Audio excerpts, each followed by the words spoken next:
Bodybuilding, let's face it, it's a freak show. The word itself brings visions of ripped to shreds mass monsters battling out on stage, and with the exception of classic physique, it doesn't resemble the classical art form that it was not too long ago. But what was it that made bodybuilding classic in the golden era? Was it just the aesthetic physiques, or was it more? When we look at the routines of the legends, we are not just in awe of their physiques and posing style, but the music that was chosen was epic and made the show artistic and spectacular, and its impact is still felt today. And who was the person responsible for introducing these classical themes into bodybuilding shows? Meet Ron Haddad, the visionary who brought classical music to bodybuilding in the golden era and changed the sport forever. In the golden era of bodybuilding, when legends like Arnold Schwarzenegger, Frank Zane, and Ed Corney dominated the stage, posing wasn't just about flexing muscles, it was about telling a story, expressing artistry, and capturing the crowd's imagination. But before Ron Haddad, posing routines were more of a display of muscle control and often looked awkward, robotic, and lacked fluidity. Most bodybuilders simply moved from one pose to the next without much thought to flow and musicality. Ron Haddad was a visionary and a man who saw bodybuilding as more than just a sport. He believed that music could enhance the emotional impact of posing, turning it into an art form, much like ballet or theatre. Now 90 years old, I was able to interview Ron with John Balik late last year, and today we are going to hear from Ron Haddad, the music master of Muscle Beach, the man who brought classical music to bodybuilding, and go into a deep dive into his impact on the golden era of bodybuilding. Enjoy. Okay. Hey, good morning. Hi, Ron, and hi, John. Thank you both for joining. John, you and I have been longtime friends now, and I want to thank you for introducing me to Ron Haddad. Am I saying that correct, Ron? Yeah, you are. Ron Haddad, that's good.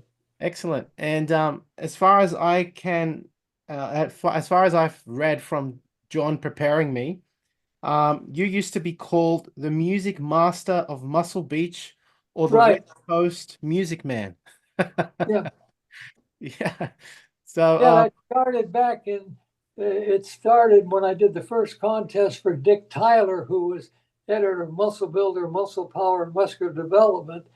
And he asked me, what can I do to make the contest better? mhm. And I told him, I said, simple. You've got to have it choreographed. You just don't want the guys to come up there after they have the weightlifting or something and then get up there and do a quick pose and walk away. You want to make it very inspiring, majestic. You want to, so I said, what we would do, my suggestion was we turn off, dim the lights all the way down just before the contest starts. And then I'll play an overture. Well, what I would, and I have here a lot of all this all here typed up what I would do and what music that I could use to enhance, for the overture, it would be from the movie El Cid, Fight for the Kalahari. It's an inspiring theme to get the people, and getting ready to see what they're going to see. Yes. And then, and when we did the contest, we had all the lights dim way down, not full, all the auditorium being all lit up. By doing that, all they would see would be the contestant up on the posing platform. And then above him, that light would just begin to brighten up as he would hold his pose. Then he'd hear the music and the light would go up a little bit. Then he could go through his posing routine, and it just made it more beautiful, more inspiring, if you will. More dramatic. Ron, what year was that, Ron? What year was that, Ron? That was 1966. That was the first, that was the Mr. Western America contest. In fact, I have Oh, here it is here. I have this picture, and I'll put it up on the screen here so you can see it. Could you raise that up? Oh yeah, there it is. Now, this was actually the cover of the 1966 Mr. Western America contest that Dick Tyler had put on, and that was the part of the program. Okay. Okay, and so what I did was I explained to him the whole thing, what I'm going to be telling you now. And John asked, how did I get involved from the beginning in doing it? It goes way back to 1957. I went to see the movie, The Ten Commandments. Of course. Okay, and the music was so beautiful. It was done by composed by Elmer Bernstein. And so what happened was I took the music, I bought the album, and I took it over to my friend Dick Ziegler's home, and he had a big stereo set. And I says, Dick, I want you to hear something. And I put it on. I says, can you imagine at a physique contest, the bodybuilders contestant posing to music like this? I says, it would really enhance everything. He says, you're right, Ron. And that came to fruition in 1966 with Dick Tyler. Absolutely. John, you were mentioning that it goes even further back to 1949. Is that correct? Well, 1949 was when Ron first started to train on his own at Burt Goodrich's gym. So what I was getting at is, in other words, his interest in this didn't start in the 50s or the 60s. Mm-hmm. He was in junior high school, yeah. Which was, you were what, 14, 15 years old, right, Ron? Yeah, was in September of 1949. My friend Arlen Marshall and I, we had thought about working out. We tried the Charles Atlas course, the dynamic tension. Oh yeah. But it didn't do enough for us. So we then went over to Burt Goodrich's gym on Hollywood Boulevard. Awesome. And boy, that was like night and day. Yeah. Because Burt was the first Mr. America. 1939. 39, and we had to how should I say? We had to learn everything. You just didn't go in there and go through a routine. Burt taught us about in bodybuilding how you have to learn to isolate the muscle group. You have to learn. You just don't do curls. It's when you do a curl, you're pulling up with the biceps, so to speak. Everything had to be, and we had to learn the three major lifts as well. And it was a lot of fun. But we learned. But by the three major lifts, you actually mean back then you had to do Olympic weightlifting too. Is that correct? Yeah, he wanted to learn to know how to do that. But most of our training was in programs that he designed for us. Mm-hmm. And we were young, we were 14 years old. We didn't know anything. And but it was a lot of fun. And then from there, I can go on to after high school and so on, where I trained and such. If you'd like to hear that. Well, you went in the Air Force after high school, correct? Correct. And I trained in the Air Force, and the gyms and their gyms weren't all that great, but they were gyms. And, yeah. One question that many people have about that era, the 1940s and the early 1950s, and this is, I don't necessarily want to stray off on this topic, but I just want you to answer, because you, having trained in that period, would know best. Many people ask, did bodybuilders in the 40s and at least the early 50s use any kind of anabolic steroids? No, never.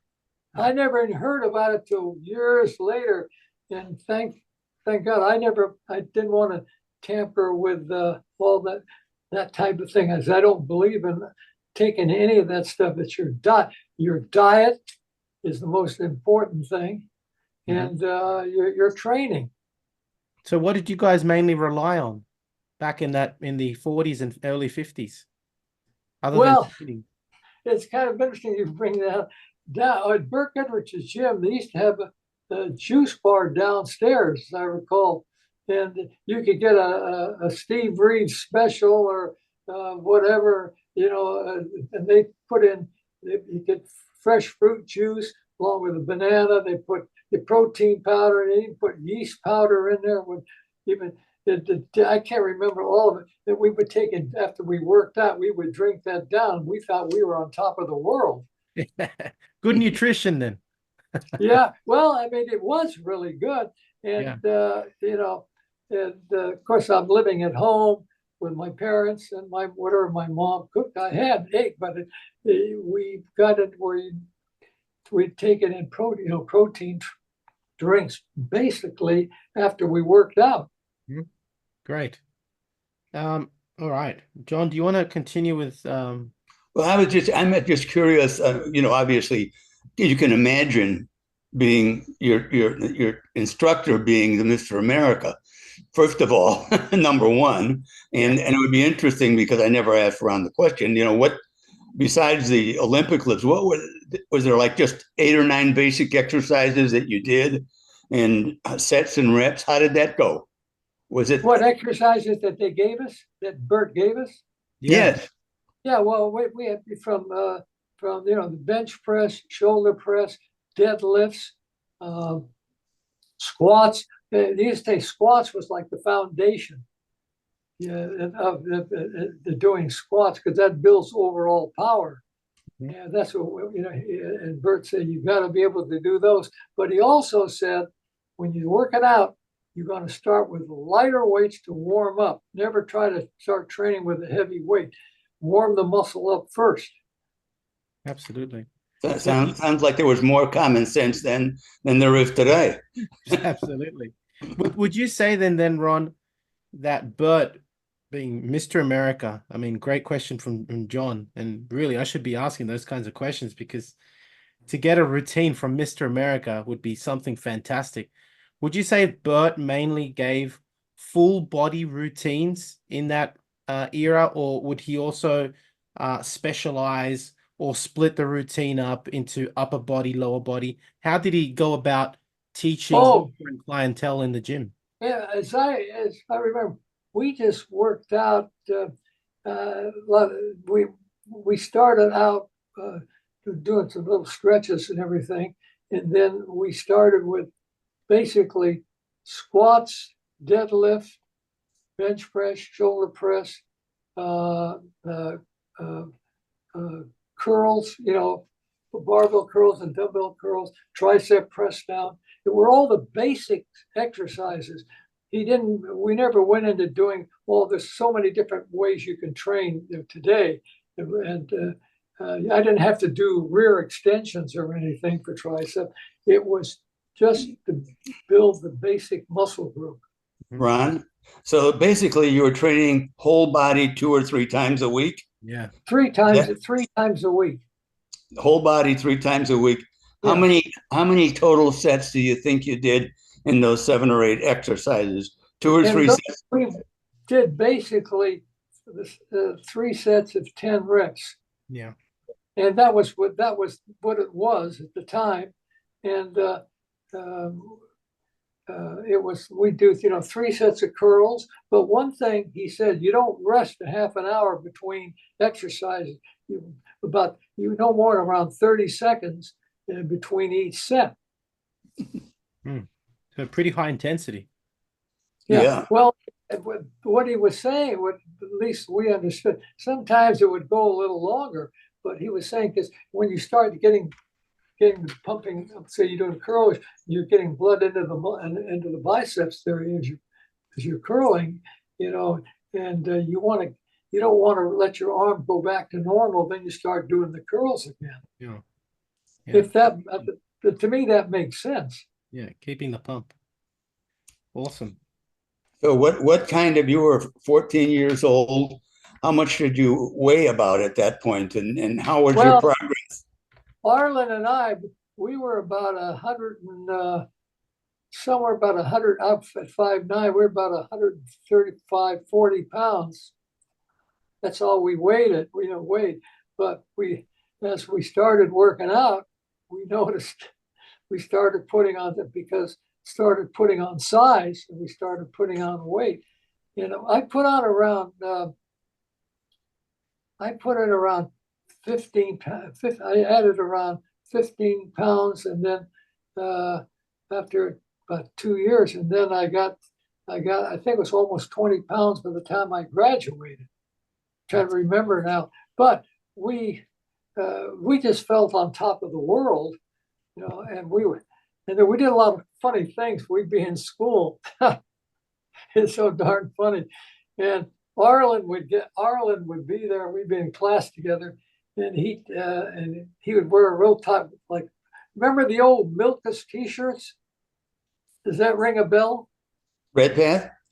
The Milkus t-shirts. No, that I don't. They sold them at the gym. You get them all different colors, and they were skin tight. They never stretched. We would wear those over under a plaid shirt, But sometimes we would take in school. It was like in the 12th grade. We would take off the plaid shirt in class, and then Arlen would start. He'd make like he's yawning. Oh boy! But he'd be like flexing his biceps when he was yawning. What? Yeah, we're having a good time, and we felt alive. Put it that way. Yeah. Ron, how did the people around you, the kids, react to the changes and to? I would imagine that there were very few people training with weights at all, and that you would stand out, and what their reaction was. Very true. Well, best I could tell, a lot of them say, "What are you guys doing?" I said, "We're working out at Burt Goodrich's gym." We'd always bring up Burt's, and because they would ask where, and it's right on Hollywood Boulevard near Highland, but it was above the Hollywood bowling alley. His gym was. In fact, I sent to John a picture of his gym, the inside. He has it, but the kids noticed things, but we weren't there really to show off. It was just that we enjoyed working out. We felt better. We felt alive. Put it that way. Training. It's the only bad workout's the one you missed. Absolutely. Yeah. Very good. So what kind of got you? You now moving into the whole music side of things. Unless you've got more questions, John, about Ron and his training days. No, I think I wanted to bring that out because obviously, number one, Mr. America telling you instructing you, and basically what we've just heard is the best possible advice you can get. Absolutely. Even today, 50 or 60 years later, it's the same advice because the bodies haven't changed. Yeah. Anyway, go ahead. I think the important thing is the way you, how you expanded the people you knew within the sport. In other words, it was just you and Arlen Marshall in that time period, 49 to 53. And then you had everybody else coming in there, Red Path and Bill Pearl and Vince Gironda. And then you segued, into meeting Arnold and Franco and Dave Draper before that in the 60s. How did that coalition come together? Yeah, that's kind of what I want to know, because you met all these great group of bodybuilders in the 50s, from what I've read. And as John put so well, then you got to meet all the awesome bodybuilders from the 60s. And yeah, how did all that happen? That's kind of where I want to go to. Well, basically, after we graduated from high school, that was, I went into the Air Force, and I was gone for 4 years. But when I was in the Air Force, I was able to work out. They had gyms, but they were really not much of a gym. They didn't have all the type of equipment that they have today. And they had mainly they had a squat racks or the Olympic bench, do and a lot of dumbbells. A lot of the dumbbells we had to adjust and put together because they just didn't have those in the service in those days. So we, for example, when I was overseas in the Azore Islands, the gym looked like, if you saw a picture of it, looked like a barn. But if we could go there and train, that was the thing. And I met a guy, Irving Joseph Thomas. We became really good friends. And he and I trained together for almost a year until I came home. I got out of the Air Force. But we worked out with what we had. We didn't need all the machines because a lot of the greats of yesteryear, they didn't have all that equipment. And so you worked out with what you had. And in one of the pictures that I sent John was that one of me posing. I guess you saw that. No, I actually haven't seen that one. I didn't send him everything, Ron, but I will. But I photographed a lot of the pages and sent them so Carlos would have an idea of where we were going. So we got 49 to 53, graduate from high school. The next 4 years, 53 to 57, you're in the Air Force. Besides the Azores, where else were you stationed? Well, I went to basic training up at Parks Air Force Base, Northern California, and I was there for 8 weeks. Then I went on to Denver, and where I was there for about 10 months. They didn't have a gym there at the time. And then I got transferred to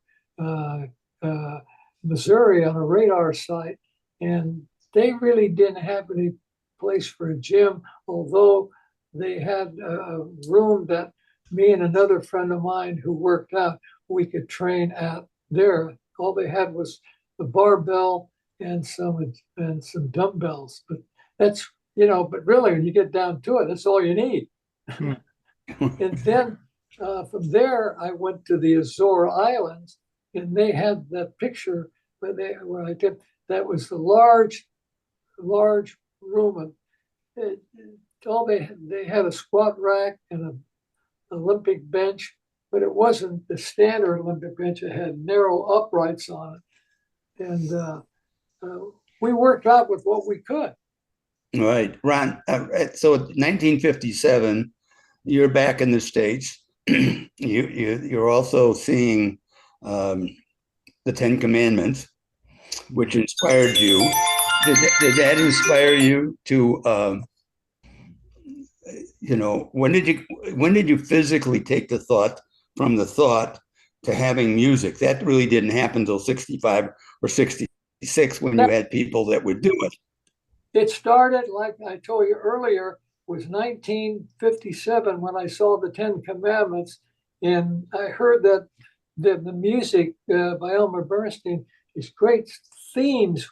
I said to my gosh, just think of a bodybuilder in the contest could train, could pose with music like that. And that's when I went over to Dick's house and I told him about it. And he said, Ron, you're right.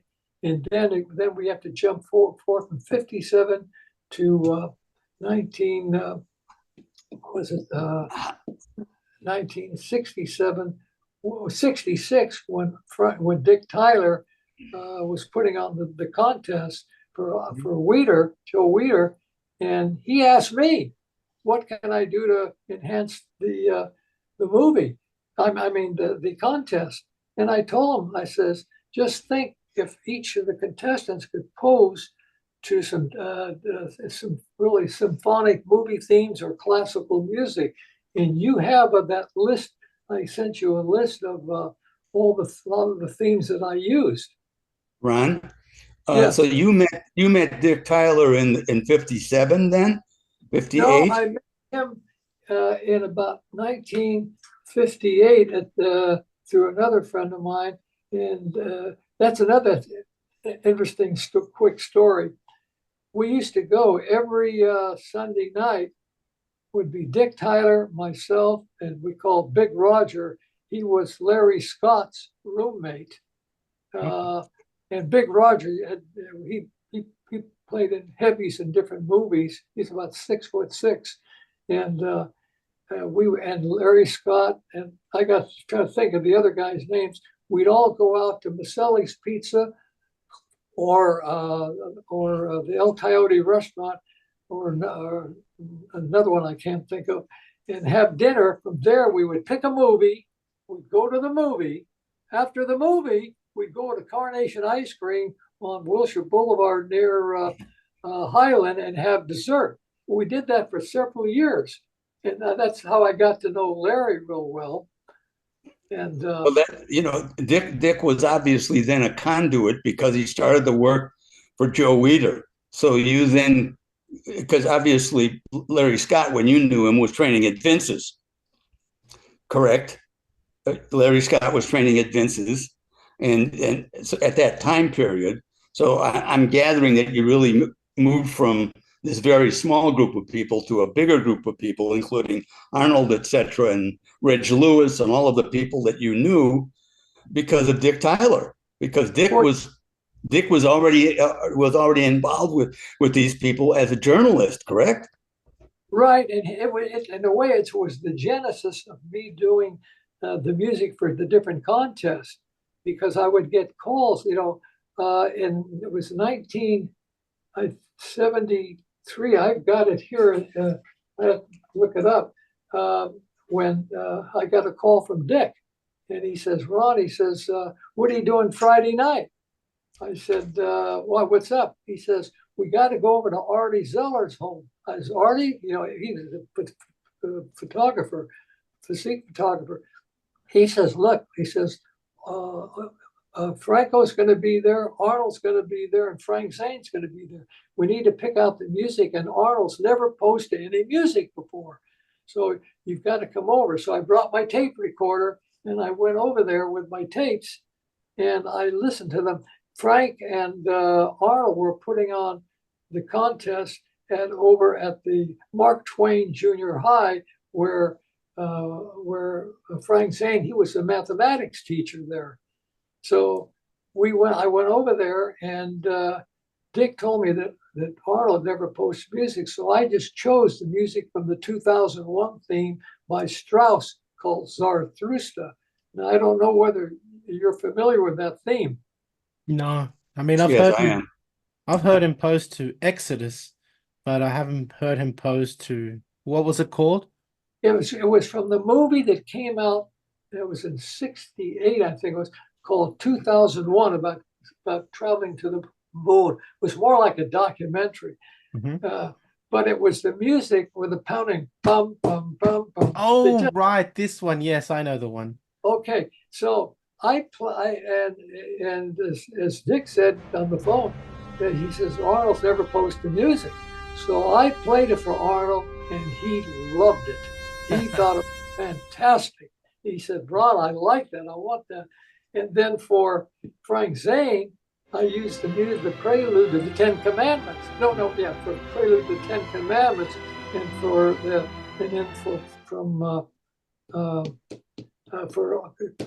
Franco, I used the music from Ivanhoe, that main theme, and the movie.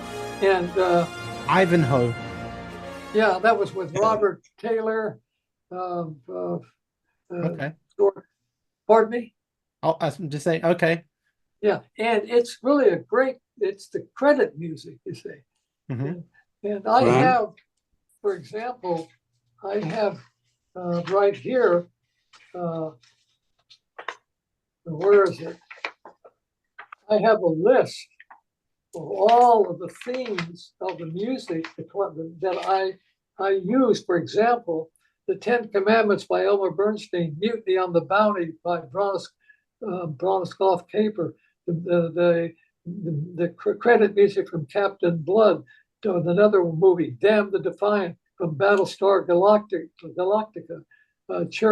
Chariots of the Gods from the movie Exodus. I can go on a whole, there's about over 20 of them. But the thing is, I had to listen to every one of them to get the feel of posing to that music, to make sure, I just picture the contestants up there, and so a lot of them, what I would do is play it for them in advance so they got the feel of the music.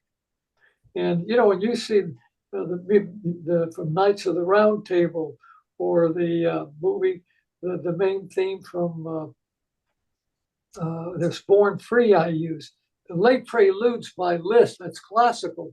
That final movement is just beautiful. I mean, when you Ron, a technical question. Yes. In what format were these? Was this reel-to-reel tape, or was this, in other words, when you played them, you got them as an LP? You've already said that, but then you transcribed the LP sound to tape. So Correct. when you're playing the tape at the auditorium, or when you hand it to Arnold to do, what format is it in? It's In other words, what I did at the records. I would then have them recorded onto at first reel-to-reel tape, but I had leader tape in between each segment so that I could fast forward to get it, because I had the order of the contestants when they were coming out, and I knew what they were going to be. They were going to pose to. So basically, you were getting back to how you figured out what's for each person. You were basically custom adding music to people based on how they moved. Yeah, because some, if in posing, some posers, they're kind of fast as they go through their posing, and some of them are very slow. Mm. And you have to, you wanted to fit. And I found out as they were posing, when I would talk to explain to them, so when they hit high parts of the music, they could hit. That's how they would pose to blend in with the music. So all of this work that you did, this creative work that was the foundation for where we are today, was that just a labor of love, or did you make some money at that? Well, two things. One, it was a labor of love. That was the main thing. I enjoyed because I was doing something to make the contest more free, not only for the contestants, but for the audience. Most of the time when they go to the contest, the lights are on and everything. They get up there, and then they have to, I gave some emotion to it. And the other thing is, I'll tell you what I got paid for each contest. Literally, Wiener paid me $75 per contest. And I mean, that's nothing. And I didn't, I did it because it was something I enjoyed doing. I never thought of. Did Arnold or Franco specifically pay you? Did they pay you for what you did for them? Oh yeah, Frank Zane, and when I did the one for Frank Zane and Arnold, they paid. It was $75, as I recall. Okay. And sometimes I never even. I didn't think about the money. I just thought about what I was doing to enhance the contest and make it better. Yeah. Well, I've got some questions for you, Ron. If you don't mind. I've got obviously a whole list of competitions here that I've read that you participated in, but I think the fans would really like to know, especially me, is if you can remember the music that you would play for each bodybuilder. So I'm going to list them, and if you could just quickly tell me on the top of your head what kind of music you prescribe for each of them, I think that would be fantastic. So I'm going to start with the 1950s kind of bodybuilders. Vince Gironda.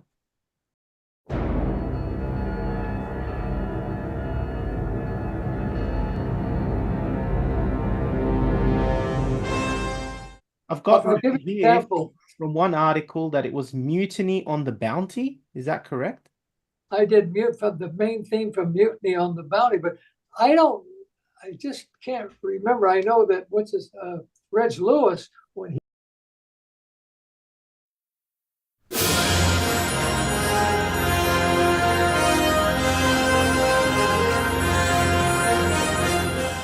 gave a posing explanation. Of all things, I used the music from Ivanhoe because he liked that music. Awesome. And then it depends if most of the time I would play some of the themes for them, but I never. It's too long ago. I couldn't recall. And the list that I put down of bodybuilders that I did the music for, I had to get that from Gene Mosé, from Dick Tom. I never kept any list. Okay. You know? And Well, I mean, I do have some of the ones here. Ben-Hur, for example, as well. For the Chuck main thing, Sipes. yeah. For Chuck Sipes, is that correct?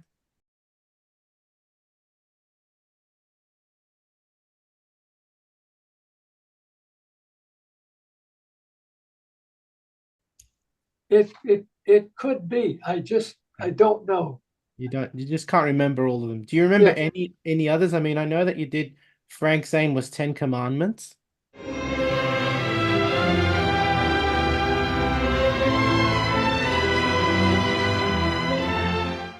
That I know. In fact, Yeah. Frank, he's really a great. Besides being a really nice guy, he was when he did the commandments, the different high points of the music, he was able to hit the pose to enhance it because he rehearsed it, as I recall, and he was able to do it. And a lot of them, I think, after they heard the music, and it's been so long, they get the feel of it, of the music. You're doing pretty good so far. You mentioned Arnold was 2001, right? From the movie 2000. Right.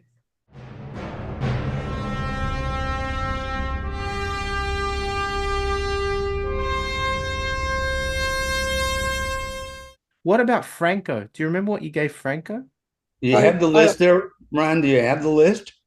Well, I have the list of contestants, and I got the music. It could have been Exodus, and I'm not sure.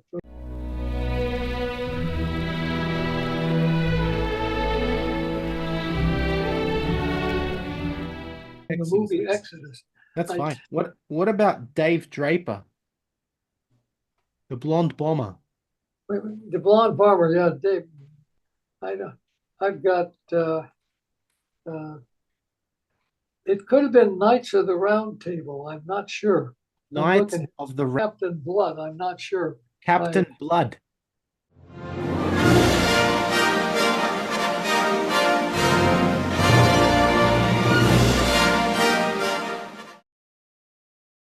Oh, the movie Captain Blood, the music by Eric Wolfgang Korngold. Nice.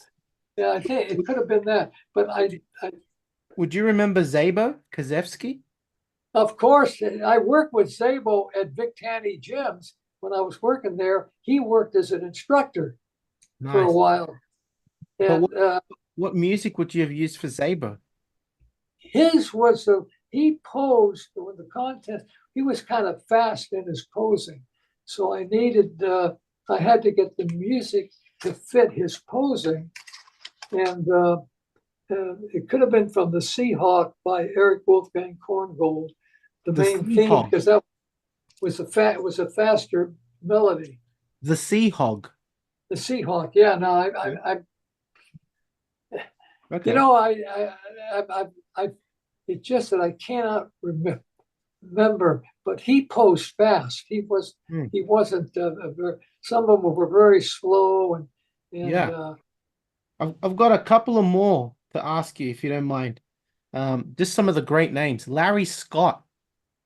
Now, Larry Scott, unfortunately I never did the music for him, but in the film that I helped Dick Tyler make, Project Power, yes. In fact, you can see my name on there after it started. It says assistants Ronald A. Haddad and Dick Ziegler on the credits. And because Larry is posing at the end of the movie. But in the end, it was the Scottish Symphony. It was called the Scottish Symphony, but Dick Tyler had picked that out, and that was in 1960. Right. 1960. And what happened on Project Power, Dick asked me if I'd like to help him out. So the only here's something very interesting people don't know about Dick Tyler. First off, he filmed the whole thing on a 16 millimeter Bolex camera. He filmed it, and he did all the editing himself. The only now I might say music. I told him we got to use the Crown Imperial March because that will enhance certain areas of the film which we use. But that movie was an hour and 10 minutes long, and he narrated the whole thing. We did it all in one night, putting the sound, doing the narration and the music. He did the whole thing without any notes. He narrated it. Incredible. That says a lot about Dick Tyler, how sharp and talented this guy is. And so have you watched it, ever watched it? Yes, I have. I've actually watched it. Well, you can Watched it see for a second time the other day, just a couple of days ago, in preparation for today. I've got 3 more names. Did you ever do music for Sergio Oliva? I'm not sure. That's okay.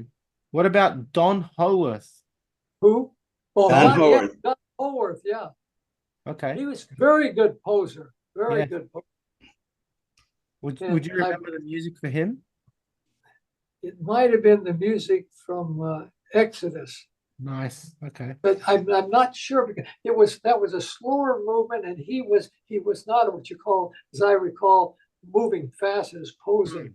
And some of them you try to fit the music to how they pose. Yes. And I did him several times. I have a different contest. I can't recall. I still keep in contact with Dave Dupre. All right. Yeah. Dave, we talk about every 3 or 4 months. He lives up in San Francisco. He's just a great guy. I really like. And he was in the first contest that I did the music for. When I first contest I did, and then when I did Franco's contest, he had entered Franco's contest. Very good. And I have that brochure. What was that? I have that brochure of Franco's. Oh, right. Franco's. Yeah. And here it is here. Sorry. I got it.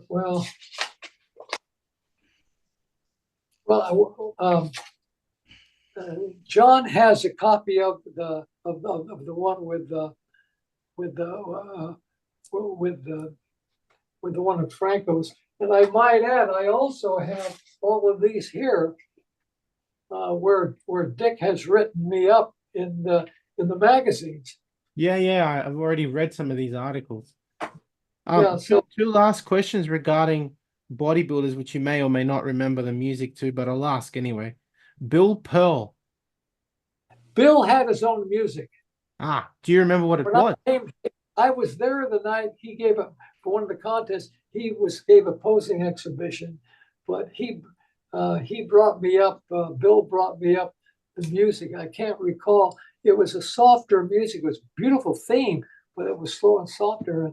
And that was his music. Okay. That he brought with him.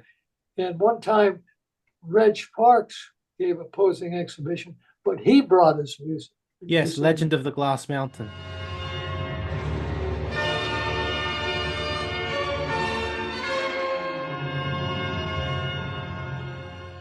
Yeah, so those two, it's always both of them just really very nice folks. I really enjoyed chatting with them, but they brought their own music. Last bodybuilder, Lou Ferrigno.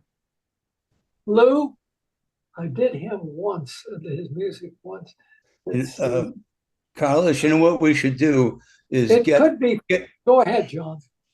No, get you the list and give you some time, and we do another Zoom just on this. That's okay. That's fine too, but you can also just think about it, Ron, and then you can email John or myself. And I mean, I would very much appreciate it if you could provide me with your list regardless. You've got Oh, I can mail you my list of music I use. Oh yeah, just an email or a photo to John, and then I can have a look at the music because I'd love to hear all this music myself. I am No, familiar with a lot of it, but not all of it. in fact, I even made a list. I even made a second list of music that could be used today for movies that have come out, and I said that could be added, and it is, and I'll send that to John. He can Thank you. get it to you because there are great themes Yes, that I have. Uh, I agree with you.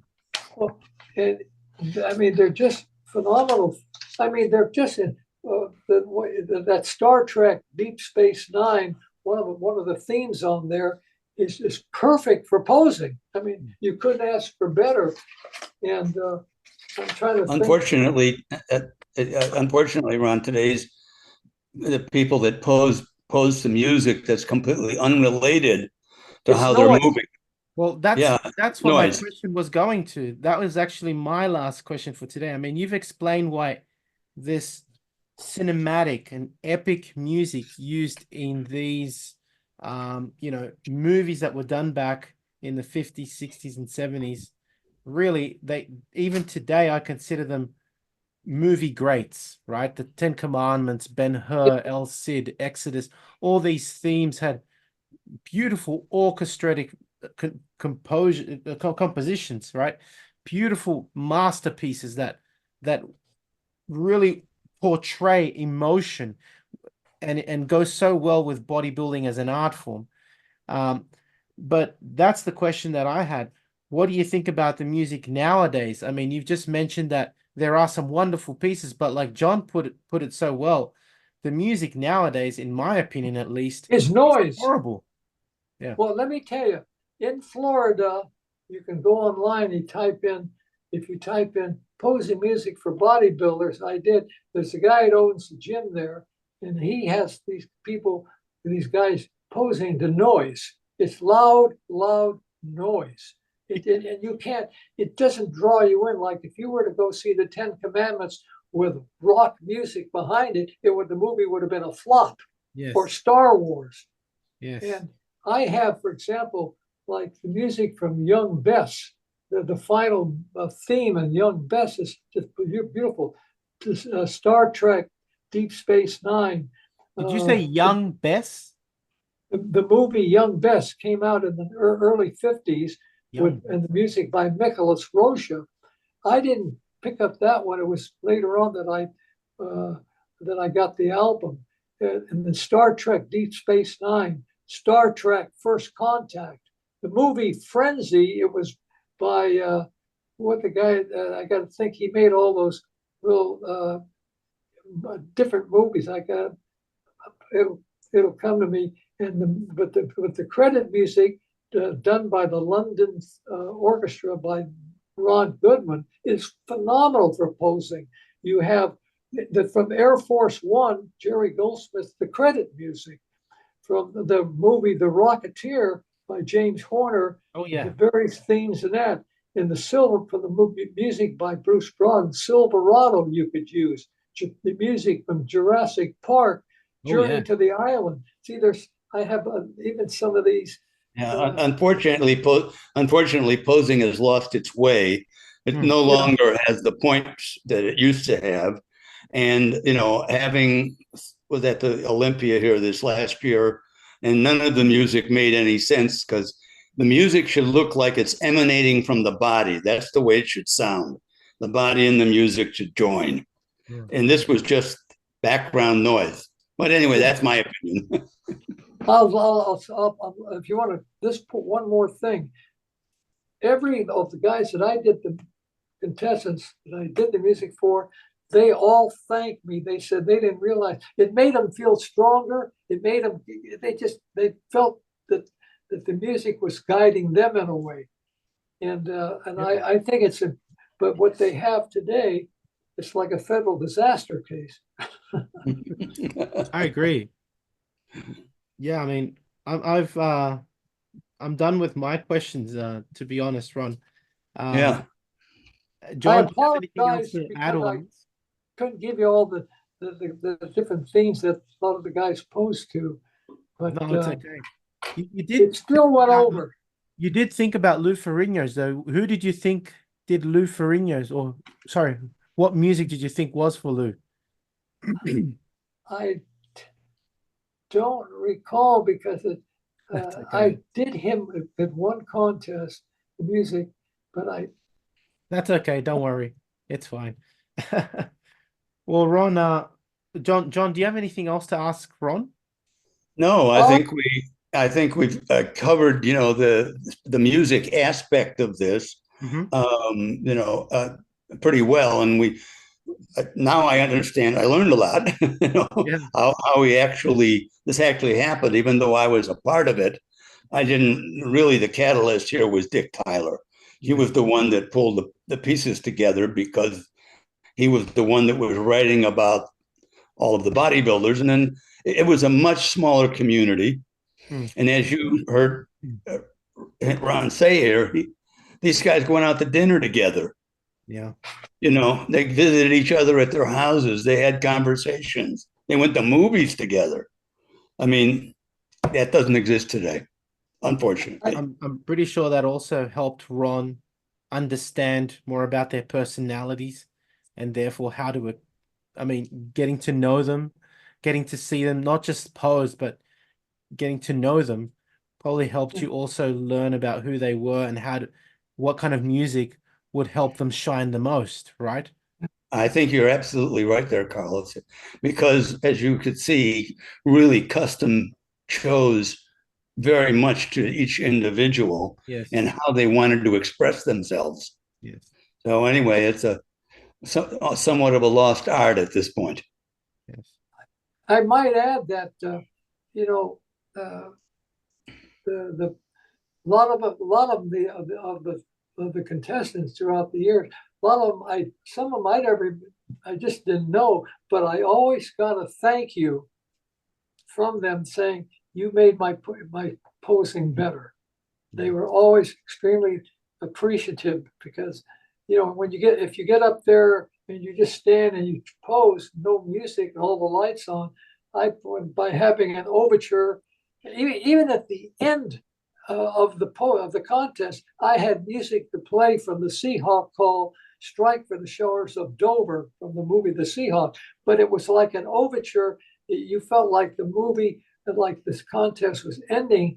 because you have to hear it, and I've tried to make everything to just to make the contest better. And No question about that. I don't have any further questions. If we do, if we come up with other things, we'll revisit this. Okay. okay, Other than that, but Ron, great to see you, and thank you for your time and history here today. Thank you, Ron. It's been a pleasure. It really has. you bet. Bye bye now. Bye bye. So, as we have learned from Ron Haddad, he introduced epic and cinematic music and matched it to the character and posing style of each bodybuilder, giving shows during the golden era a much more dramatic feel. And it is no wonder that we feel compelled to compare to how things were back then, because the shows were simply spectacular. They were not just a muscle show, but an artistic display of beautifully crafted physiques, and the music chosen was done with thought, and not just background music as it is in some shows today. Instead of using generic background music or even silence, Ron encouraged bodybuilders to choreograph their routines to classical masterpieces like the Ten Commandments, Space Odyssey, and Exodus, and the results? Absolutely breathtaking. With Ron Haddad's influence, posing transcended competition. It became a true performance. Bodybuilders now trained their routines to match every note, every crescendo, and every delicate pause, making their physiques appear even more majestic and powerful. Even Arnold Schwarzenegger himself has acknowledged the power of music in posing, mastering routines that look like pure art in motion. He and others criticize modern bodybuilding shows for not focusing on the art of posing enough. And this truly is what is missing in shows nowadays.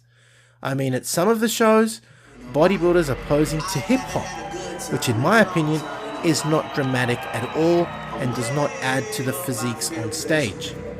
However, even today, we still see Haddad's influence. From the Olympia stage to classic physique competitions, music-driven posing remains a fundamental part of bodybuilding. Ron Haddad may not be a household name, but his impact on bodybuilding's presentation and artistry is undeniable. He took a sport focused on strength and turned it into something majestic, something poetic and timeless. So next time you watch a bodybuilder flowing effortlessly on stage to some majestic musical piece, remember the man who started it all, the man who made muscle sing, Ron Haddad, the true maestro of bodybuilding. If you have enjoyed this deep dive into bodybuilding history, hit that like button, subscribe, and drop a comment below. Who do you think had the greatest posing routine of all time? What music do you like and think is appropriate for bodybuilding? Please let me know. That's it from me. This is the Golden Era Bookworm saying bye for now. Head to www.goldenerabookworm.com for the biggest range of classic old school bodybuilding books as ebooks, e-magazines such as Iron Man and Reg Park Journal, high quality bodybuilding posters of the Golden Era stars, merchandise and classic gymwear featuring Steve Reeves, Marvin Eder, John Grimmick, Reg Park, and many other Golden Era stars. For those wishing to build a classic physique, lose fat and build muscle, online training is also available. Collectibles such as rare autographed photos from the Golden Era stars are also available, and to collaborate, please get in touch. Now, if you're interested in learning more about Vince Gironda's approach to bodybuilding, his principles, and all these tips of wisdom that he has, I mean, there's so much stuff that probably hasn't been proven by science, and it will take science to prove or disprove Vince. But to be honest, these 3 books, I believe, which I call the Classic Physique Bundle, are the best books that Vince ever came out with. And they, of course, are the Wild Physique, the Master Series, and the Pro Series. Have a look at it this way. The Wild Physique, I believe, is like the ABCs of Vince Gironda's principles to bodybuilding. He teaches you the exercises and his principles. But how do you put them together? Well, the Master Series is a 14-month program of using all of these principles, all of the diets that Vince came out with, all of the exercises. And of course, the Pro Series was a book that he came out with later on, specially targeted for getting into competition. It's just these 3 books, as I call it, the Classic Physique Bundle, are Vince's best work, and available, of course, at www.goldenerabookworm.com.